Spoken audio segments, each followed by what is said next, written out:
This is Ferraro&Friends. Okay. I have a special guest, Andrew Manning, today. Hello there. Hey, how's it going? Oh, dude, sick.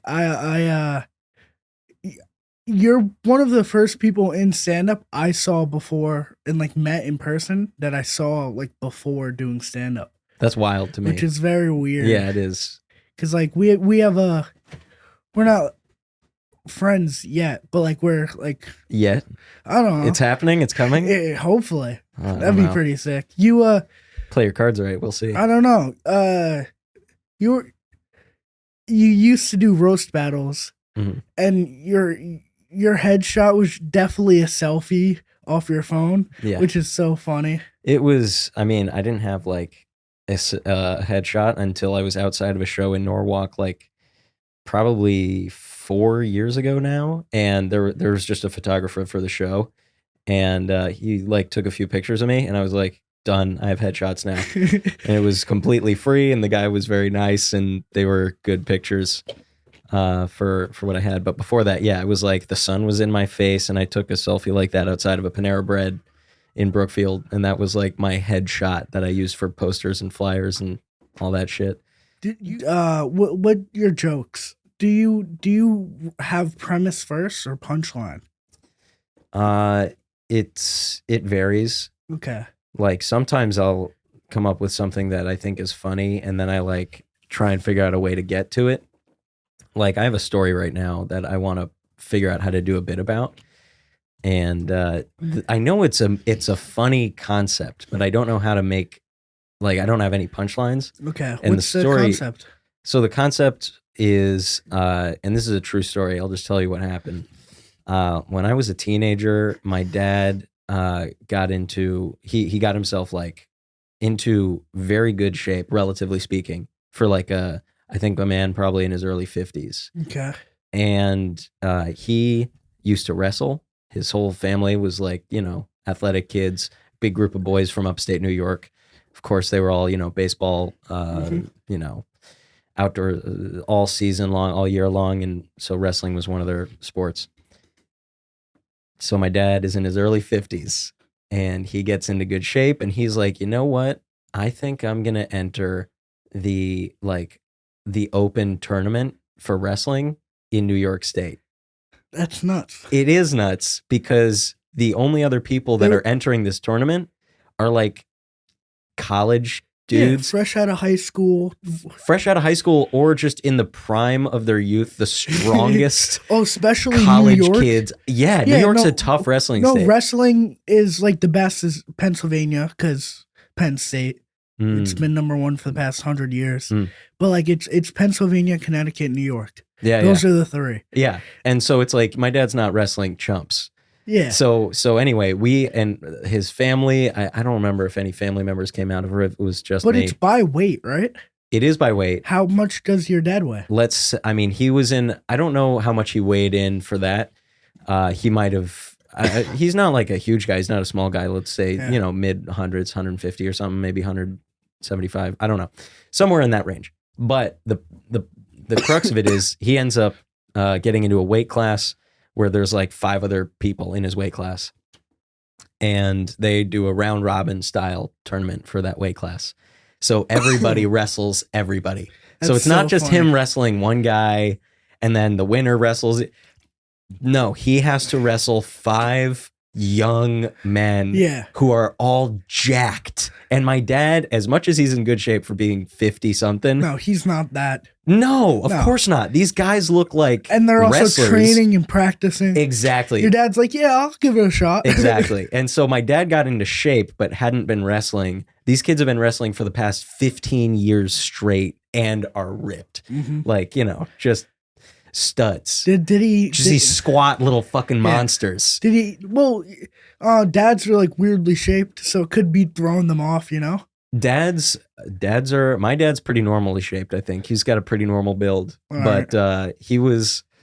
So this is just the funny part is obviously he gets fucking walloped by every single one of these children, and before going in there, I mean, he like gives me a camcorder and he's like, Andrew, I want you to like, film this. keep memories. And I'm just standing there like I'm filming a beheading or something, like just watching my dad get like flipped and slammed by a guy who's like 4 years older than me. And yeah, he got rubbed all over that mat by a bunch of children, and had to get like surgery to like fix a rib. Funny. Yeah, it was a disaster. But kudos to him. He really can put himself out there. No knock on him for that. But yeah, it's that story obviously trimmed down, and the crux of it being filming my dad getting smashed by kids, you know, in public. You can like either add that like something in the lines of your mom and dad, like your mom like said, oh, you're like not a man anymore, so like your dad's trying to prove something. Yeah. Or you can do the angle like it's like your birthday and you're like a 15-year-old child, and you're like, instead of going to like Chuck E. Cheese or something, your dad forced you to go to this tournament. He tells me we're going to Chuck E. Cheese, and then I'm like, Dad, we've been in the car for 4 hours. Exactly. And he's like changing, he's putting his headgear on. Yeah. Oh, you just made me think of something. You know the movie Billy Madison? Billy Madison, Adam Sandler. Yeah, that's the one where he has to go back to school, right? Mm-hmm. It would be like Billy Madison, except he didn't pass. Yeah, no. At the end of it's like he goes through all of that, tries to go through third grade, and then just fails miserably. Yeah. You know, and he's like, you know, on camera. Might be something. Maybe not. Maybe this is nothing. But anyway, that's an example. Maybe my dad's like Rudy, but like Rudy dies at the end or something. I don't know. That was dumb. That was a bad analogy. No, we're spitballing. Yeah, we are. Which is a brave thing to do on camera. Oh no. Spitball. My best, it's between two. Mm-hmm. It's like easily hands down, I think my best attribute is premises. I like it. It sounds weird, but like I don't see anyone. The way I view stand up is I need to hook them with the first like 4 words into a joke. Sure. Then I ride off of that and see where it goes. Mm-hmm. And like I'm proud's not the word, but I am proud that I create like extremely creative and like dumb premises. Mm-hmm. Which like a new one that I'm working on is my ex-girlfriend got assaulted in a supermarket. Mm-hmm. Which the person, the reader, is like, oh, what's happening? The reader, yeah. The audience. Yeah. It's like, oh, she was in the cereal aisle trying to buy Rice Krispies. And like next thing you know, she got attacked and her bones went snap, crackle, pop. Oh my God. It's such a dumb joke, but I love it. Yeah. Yeah. Did she really? What? No. Oh, thank God. This is a hate crime or innocent guy. I'm going to show you a picture of one person, but give you 2 different backstories. Okay. And you can ask questions to like investigate it more. But you have to choose if it's a hate crime or if he's an innocent guy. Like if he committed a hate crime or if he's just a random guy. Yeah. Okay. All right. This guy is Christopher Q. Okay. Is he a man charged with hate crime, felony assault, by yelling slurs and throwing things at a black kid? Or is he the lead marketing executive at Frito-Lay after creating Flamin' Hot Cheetos? Fuck, he does kind of have white collar energy. He's literally wearing a white collar piece of clothing with a white collar. And, you know, that could be a photo of somebody who's just been taken downtown and they're getting photographed or some shit. He looks a little disheveled. Fuck. All right. You have any questions you want to investigate? So you said inventing the what? The Flamin' Hot Cheeto? Yeah. I do remember seeing an ad for the Flamin' Hot Cheeto movie, and I seem to remember a heavy Latin presence.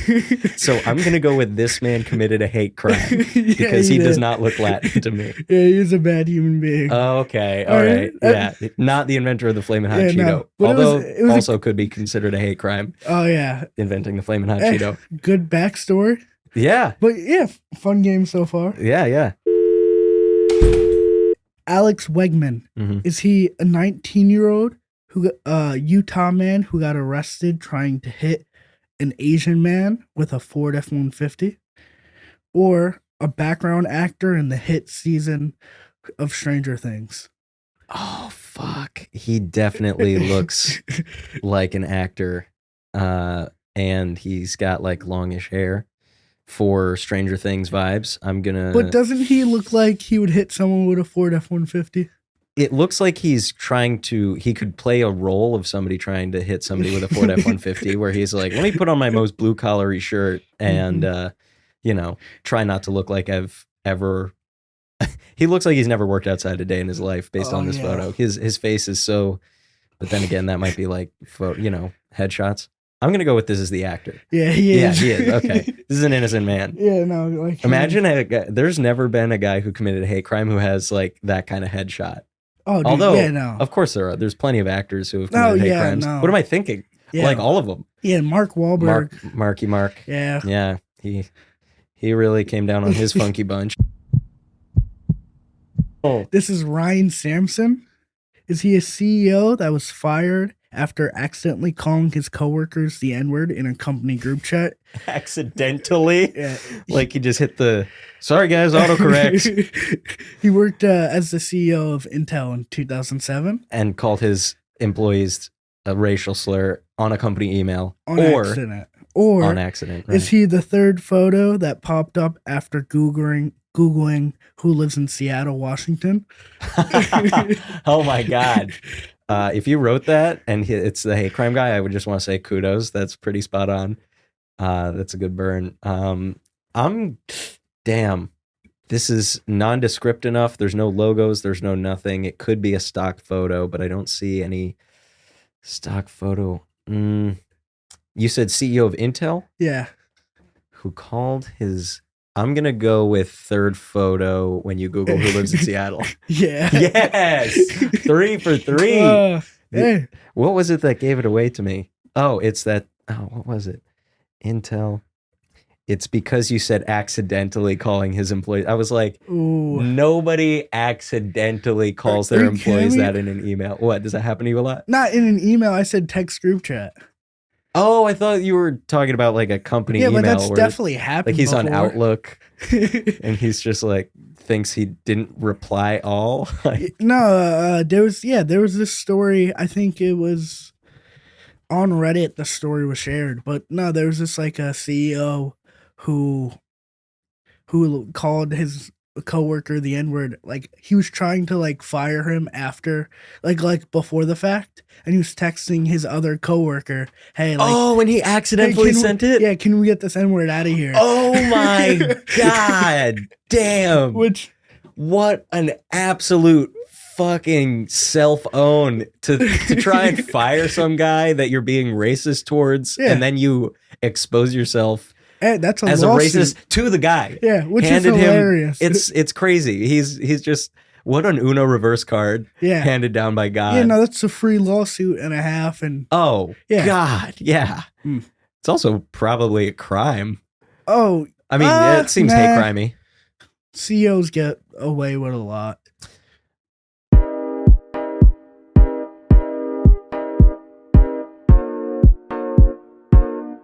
I was doing that in Connecticut. Really? Yeah, I did Connecticut. There was a bar in, I think, Meriden, Connecticut. Maybe I'm getting the city wrong, but it's called Scotty O'Boyle's. And which is a crazy name. It was a crazy name. And we used to do roast battles there. And it was like a bracket style. So it was like however many people showed up and signed up, you had to write roast jokes for all of them because you didn't know who you were going to face next in the bracket. That's sick. Yeah. So you had to write, like, let's say there were like 10 people on the show. You had to write a full set of jokes for each person because you don't know who you're going to get next time. Was it like 3 jokes or like? I don't think it was quite that low. I think it was probably a reasonable amount, maybe like 5 or something. All right. But yeah, it's not an insignificant amount of writing to do. And I think that was also like a good exercise. I was also super into watching roasts. Really? And I'm like a sponge. So whatever I, take in is kind of like it seeps into me, and then I kind of do that thing. Yeah. So like watching roasts on YouTube. You ever watch like the old roasts in New York with the New York City comics like Patrice and Geraldo and I'm not a big. It's not that I'm not a big fan of roasts, mm-hmm. but like all I do is like either like when I go home is write or like watch a special or whatever pops up on my YouTube recommended, Mm-hmm. and like for example, roast battles and Louis J. Gomez, that stuff. Like 4 years ago, I genuinely watched like 500 episodes in like 3 days. Yeah. Because it was just I was tunnel visioned. Yeah. Yeah. No, I genuinely think you and Nick Mullen were like easily the best two. Then Dina Hashem. Dina is fantastic. Dude. Yeah, talk about a great writer. What's that? She makes me look like Lenny from A Mice and Men. What's the ginger bitch? Maddie Smith. Yes. Yeah, sure. Yeah, no, she I'll censor the name. Yeah, no, she did a roast battle and Dina just bullied her and it was great. I mean, yeah, there's Dina's got killer jokes. She got a bunch of flack one time, I think. She's gotten a bunch of flack numerous times for her jokes, which is like bad, obviously, but it's also, that's a very high compliment when like groups come after you when because people of a care. Joke. Yeah, when XXX Tentacion's fans come after you or whatever. Really? Yeah, she made a joke. And I don't remember the subject of the joke really, but it was like, it wasn't RIP awesome rapper guy. It was, shitting on him in some way. And so all of his fans came after her. I hope that, whatever. Nobody's going to come after her because I said this. I'm not like rehashing her an open, reopening a wound online for Dina. It's definitely not going to blow up. We're fine. Right. Wow. This is what catapults your podcast into the next level. That'd be hilarious. Yeah. And it's just me becoming a persona non grata with Dina. I would love death threats. That's how you know you I'll send you some, man. Yeah, let's go. Yeah, I got you. I'll use different handwriting. I'll cut out magazine pieces and write letters and I'll send them. Where do you live? What's your address? What was the Breaking Bad thing? 1347 Albuquerque. Oh, I was thinking P. Sherman 42 Wallaby Way, Sydney. What's that? You young motherfucker. That's the address in Finding Nemo. Oh, that's the dentist office. Yes, it is. Yes, it is. Okay. No, is it the scuba? It's either the scuba location or the dentist office. It might be the dentist office. It's definitely the dentist. P. Sherman 42 Wallaby Way, Sydney. You're with it. Like as a snappy. That's like my favorite thing to talk with like comedians is like, what's your like top 3 of all time? What's yours? It probably varies like monthly. Yeah. I think Sam Kinison, Ari Shaffir. Ari Shaffir, that's too high for him. Chappelle. I'll just say those 3. Okay. I think Shaffir. It's a bold take, but Shaffir's this generation's Carlin. That is a bold take. Well, like they're both like risky in like the ways they just step boundaries, and like they're fearless, and yeah, Shaffir hasn't got arrested, but he does have bomb threats. So, yeah, I was actually at one of the clubs when that happened. Was that Philly? This was a New York Comedy Club, and I remember the shows got canceled, I believe, because of the Kobe thing, and because somebody called the club and was like, "Hey, if you have him on your show tonight, I'm coming there and I'm going to shoot him."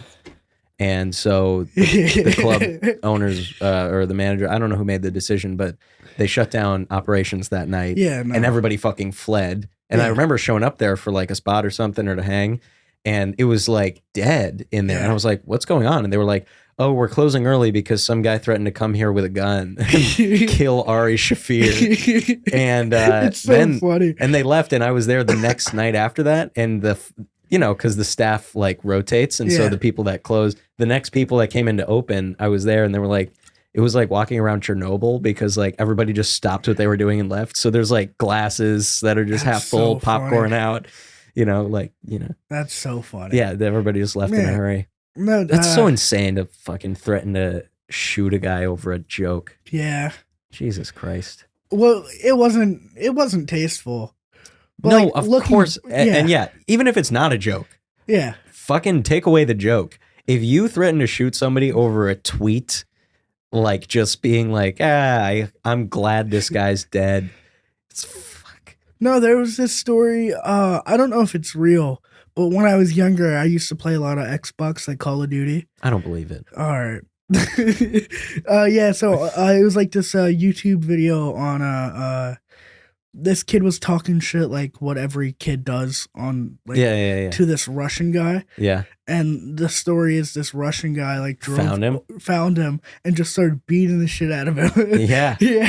That is an amazing story and it's almost like urban legend level of perfect where it's like don't talk shit on the Xbox or else the Russian man will find you. Yeah, no, there are like some reports that they're trying to like make it like legal to like go into like party chat and like fuck you up like anything like you say on party chat like text messages can be legally like held against you. Yeah. Oh, it should definitely be able to be held against you. A hate crime over Xbox is still a hate crime. Yeah, it doesn't matter if there's so many like 7-year-olds out there. Oh my that god, would yeah. be imprisoned. Are you kidding me? It would be so wild for that to happen because there's a bunch of 7-year-olds who know too many words. Mm-hmm. And they just don't know better. Mm-hmm. Yeah, you're right. They don't know better. And they definitely shouldn't be able to interact with strangers. Just, I don't get it, man. I know it's got to be tough to raise a child, but fucking take away their mic. Yeah, but don't let them use a mic. Yeah. There's parental settings for this shit. I don't know. Yeah, there definitely is. I wish I never had a mic when I was younger. I'd like a super high-pitched voice, like a squeaker. Yeah, it was a squeaker. So I would just get bullied. Like, I don't know if you know what trick shotting is. I used to play a lot of Call of Duty too, my friend. I was like a very big nerd. Oh, same. Into like that thing. Were you like, what was your Call of Duty, your favorite one? Oh, Modern Warfare 2? Black Ops 2. Black Ops 2? Oh, so you're like 2 generations ahead of me. I played MW2. When did you start? What was your first one? My first one was MW3. No, MW3's way after. Because it went MW2 then BO1, right? Yes. Yeah, I played BO1 first. That was my first one too. Okay. I think BO1 is one of the best, but same. BO2, I was a big zombies guy. Like even my dad, he's like he was probably like 40 at the time. Me, him, my brother, and my other brother were doing split screens on our big TV. Oh, that brings back such nice memories. Yeah. Split screen is one of the great youth dog shit activities, but it's so fun. It's so good. But no, my dad like hates Call of Duty now because they don't have zombies. Oh, they took zombies out? Well, they haven't dropped it like anytime recently. But but playing split screen so dog shit. And my dad, I don't know if you know the maps in Black Ops 2. For zombies, there's Transit, which is the first map. Yep. And Transit wasn't a good map. But they had like it was Bus Depot. Yeah. Okay. But Bus Depot is a second like that map sucks. It's where the bus takes you around all the stations. That's such a shitty map. But there's a secondary like map that's just the Bus Depot area. Yes. And my dad, that was the only map he ever played. Oh, your dad doesn't know what's good, man. Oh no, he knows what's good now. Playing, what's the not the actual moon base, but what's the one where it takes place at the launch pad? Launchpad. Is it called like Launchpad? There's one called Moon. There's Ascension. Ascension. That's Ascension was a great map because you could just do a train on the landing dude, absolutely. pad. My dad. Kino der Toten. Kino's that's Black Ops 1. Mm-hmm. But my dad loves Call of Duty now. Like us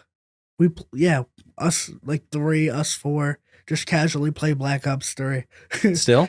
On occasion. Nice. But like it used to be bad. Like he used to like race home, not eat dinner. Your dad? That's wild. Your dad got hooked on fucking Call of Duty. Dude, he was addicted, dude. It was hilarious. Cause I used to be like on like round 100, and he used to like quit the game so he can start up his own game, pause it, and he's like, nobody fucking touch that. Yeah. He comes home from the work, he just keeps on playing. Oh my God. That's such a funny predicament to be in as a child, because it's like you want to play your video game.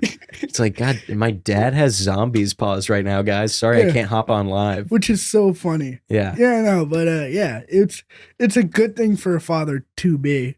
Yeah.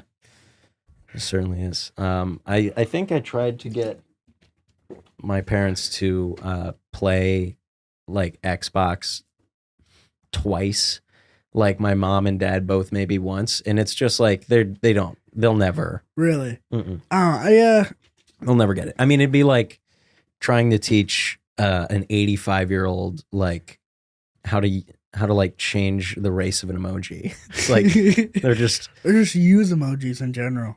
Yeah. No, like once my parents understood, hey, can you pause that game? And like the game's online. Once they understood the game was online and I couldn't pause it, then they like slowly started to like learn stuff. Oh, really? But like, no, I was probably 14 and like I wanted to be a YouTuber. So I think we were in Norwalk, Connecticut at the time. And I had my mom drive me to the Best Buy there. Did you film a vlog? No, I did like a bunch of trick shotting stuff. At the public? No. For Call of Duty, my mom bought me, for a birthday gift. She bought me a Elgato. What's that? It's like a recording software. Oh, okay. For gotcha. like Xbox 2. Yeah. YouTube. And it was, I went back recently to like view what I had. Oh, it was God. The worst. Yeah, it's gotta be. Because like I was smart enough not to use my voice, but it was just me like clips of trick shotting. Yeah. And like I was like just doing like 360. It wasn't good. No, and that's the thing is like these guys that are doing the videos that we watched. It's like they'll put up like a 5 or 10 minute compilation clip of like sick in-game fucking sniper tricks.